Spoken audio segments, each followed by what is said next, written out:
Hello, and welcome back to the Human Soul with Dr. Regina Johnson. Today, I want to explore one of the oldest and most challenging questions humanity has ever asked. Why do good people suffer? This is a tough question. It is a question I have heard countless times. I have heard it from patients facing terminal illness, from parents grieving the loss of a child, from military veterans carrying invisible wounds. I have heard this question so many times I cannot even tell you. I have heard it from caregivers who have given everything they have for someone they love. And if I am very honest with you, I have personally asked this question to myself many times. Most of us grow up believing that if we work hard, if we behave, if we treat people well and do the right thing, life should reward us. But let us be honest, life doesn't always follow that expectation. Illness can come without any invitation. Loss can arrive without any warning. Betrayal. You can be betrayed by the ones that you most love and trusted. And sometimes, despite doing everything right, life still hurts. As a psychotherapist, I have learned that suffering changes the brain. Traumatic experiences can alter how we think, how we feel, and even how safe the world seems. People often ask themselves, what did I do wrong? Why me? Will I ever be the same again after this traumatic experience? You know, those are normal questions. Science tells us that our brains naturally search for meaning after painful experiences. We want to understand what happened because understanding helps us regain a sense of control. As a chaplain, I have also learned something equally important. The human spirit searches for meaning just as deeply as the brain does. Throughout history, people of faith have wrestled with suffering many times and in different circumstances. The Bible doesn't hide pain. Job questioned God. David, he cried out in the Psalms.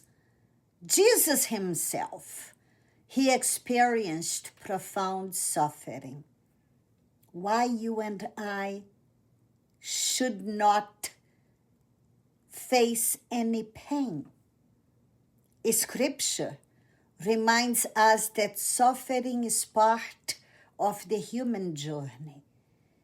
Not because God delights in pain, but because we live in a world where illness, loss, injustice, and brokenness are absolutely real.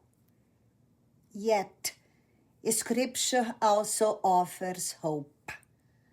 One of my favorite verses is written in the book of Romans, chapter 8, verses 28, that says, And we know that in all things God works for the good of those who love him. Notice what it does not say. It doesn't say that all things are good. Cancer, it's not good. Abuse is not good. Being betrayed by your husband, betrayed by your wife, no, it's not good. Betrayed by those that you love, no, it's not good. War isn't good. Grief absolutely isn't good. But it does say that God can bring good through even the darkest circumstances. I have witnessed this many times. I have seen families reconcile after years of silence. I have watched veterans discover purpose after believing their lives were absolutely over. I have seen people who once felt completely broken become a source of hope for others. Their pain didn't disappear, but it no longer defined them. The same way in my life, the pain, the suffer, the struggle didn't define me. That is one of the greatest lessons I have learned. Healing doesn't always mean forgetting what happened. Healing means that your wounds are no longer is going to be determining who you are. Perhaps you are watching here today, carrying a burden that no one else can even think about. Maybe you are grieving. Maybe you are crying in total despair. Maybe you are feeling exhausted. Maybe you just are thinking about giving up. Maybe you have been asking God, why this is happening to me? If that is you, I want you to know this. Your questions don't make you weak. Your tears don't make you faithless. And your suffering does not mean you have been abandoned. No, absolutely no. Sometimes the bravest thing we can do is keep talking one faithful step forward, taking just one more step, even when we cannot see the entire path. Before we end today, I would like to leave you with a question for reflection. What has one difficulty experience taught you about yourself that you never would have learned any other way? You don't have to answer it today.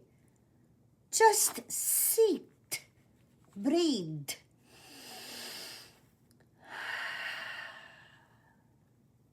Sometimes our deepest wisdom begins with an honest question.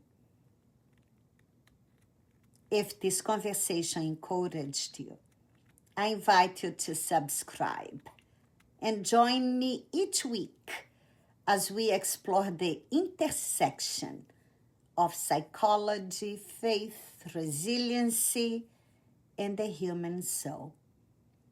Until next time, I pray that you will remember, take care of yourself, take care of your mind, protect your heart, and never, absolutely never stop nurturing your soul. Thank you for watching. I hope to see you next time.